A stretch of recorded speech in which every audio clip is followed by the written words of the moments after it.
things. That's right. There is no verdict. I don't care what it says across the bottom of this TV. They can call it whatever they want to call it, but it is not a verdict. They are hung, mistrial.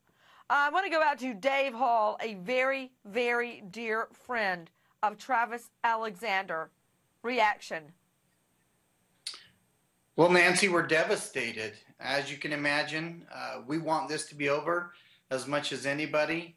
It's times like this where, you got to dig deep in your faith, and you got to know that God has a bigger plan for us than we know. And just everybody keep praying for the Alexander family. They really need it right now. You know what, Dave Hall?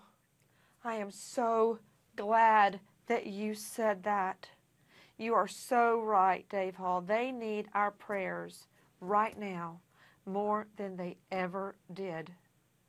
Take a look at this family. They've practically lost their jobs back home in California. They've come to court every single day. Travis doesn't have a mother, a father, a grandmother, a grandfather. They're all gone. This is who he's got. And they have endured hardship. And they have weathered the most horrific experience, reliving their brother's slaughter over and over, day after day, for nearly 6 months. And now they are sentenced to do it all again. Mike Galanos, you were there. Explain to everyone what you observed.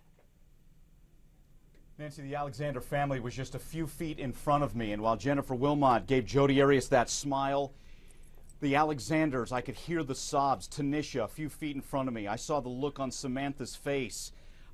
They just collapsed right in front of me. And then as they stood up, as the jury walked out, Nancy, two of the female jurors that I saw were crying. One of them mouthing the words to the Alexanders, "I'm sorry. I'm so sorry." Another one of the female jurors so upset, her hand shaking as she put her head down. She couldn't even look at them as she was crying. And then after that, the Alexanders, they sat down in front of me and literally collapsed in each other's arms. And finally, one of the men said, "Let's go. We have to go." And they walked out. Oh, at that moment where they said, "Let's go. Let's just go. We got to get out of here." It's almost as if staying in that courtroom was just toxic. They couldn't take it one more minute. And it's because Jodi Arias is in the middle of it. For anyone just joining us, Jodi Arias slaughters her then lover, Travis Alexander, like a pig out in the slaughterhouse. And the jury deadlocks on sentencing. With me right now, Sean Alexander, close friend, lived with Travis. Reaction, Sean. It's as frustrating as it gets. This thing's never going to end, it feels like, and it just... You were asked before you started this thing if you believe in the death penalty. My only question is, what more could she have possibly done to deserve the death penalty? Whether you're for or against, it doesn't matter. The fact is, they all said that they understood and they would be willing to make that verdict. Outside of her going out and killing each one of the jurors' moms, what else could she have possibly done to make her worthy of a death penalty? It's crazy that we're sitting here having this conversation right now. I didn't think it would play out this way. Back to you, Dave Hall, close friend of Travis Alexander.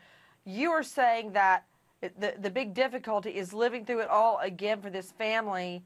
Do you believe the family would want to accept a plea deal for life as opposed to reliving the whole thing Nancy, again? this feels like the XXX version of Groundhog Day, where you just wake up and go through the same thing over and over and over.